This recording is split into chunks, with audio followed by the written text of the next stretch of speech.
Coltiva la tua passione e segui il tuo istinto, sbaglia con la tua testa. È questo il fondamento umano e professionale di Valentina D'Alzilio, 45 anni caposervizio del Gazzettino di Treviso, la prima donna alla guida della redazione trevigiana nella storia di questo quotidiano veneto. È una delle 12 storie delle 12 donne che hanno combattuto e che nella loro straordinaria normalità hanno lasciato un messaggio di speranza e di cambiamento. Sono 12, ognuna di esse ci insegna qualcosa e lungo l'arco dell'anno ci sono tutte le date che hanno contraddistinto l'evoluzione della parità di genere e la storia delle donne. Questa agenda, nata l'anno scorso in pieno lockdown, ha registrato il tutto esaurito ed è stata adottata da varie scuole superiori come strumento di educazione alla cittadinanza attiva.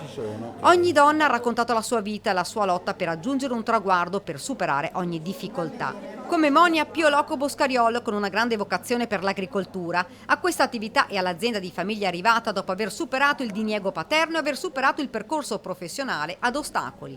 Accanto alle loro testimonianze, i disegni di Caterina Sala. Ho disegnato queste donne, queste ragazze, perché secondo me tutte sono ragazze, con una forza incredibile d'animo, che hanno sempre avuto il coraggio e la forza di rialzarsi nonostante tutte le difficoltà che hanno passato. Un'iniziativa importante, spiega l'assessore Tessarolo, che andrà anche quest'anno nelle scuole, non solo. Quest'anno lo facciamo con un'iniziativa che è generativa. I fondi che raccoglieremo a fronte di un'offerta per chi vuole l'agenda saranno devoluti alla comunità giovanile di Conegliano, che lavora con giovani che stanno facendo dei percorsi di uscita dalle dipendenze da sostanze, e quindi un progetto sociale alimenta un progetto sociale. Iniziative per raccontare, per testimoniare, anche se la strada da fare è ancora molta. Nessun diritto può essere dato per scontato, c'è molto da fare, molto da conquistare.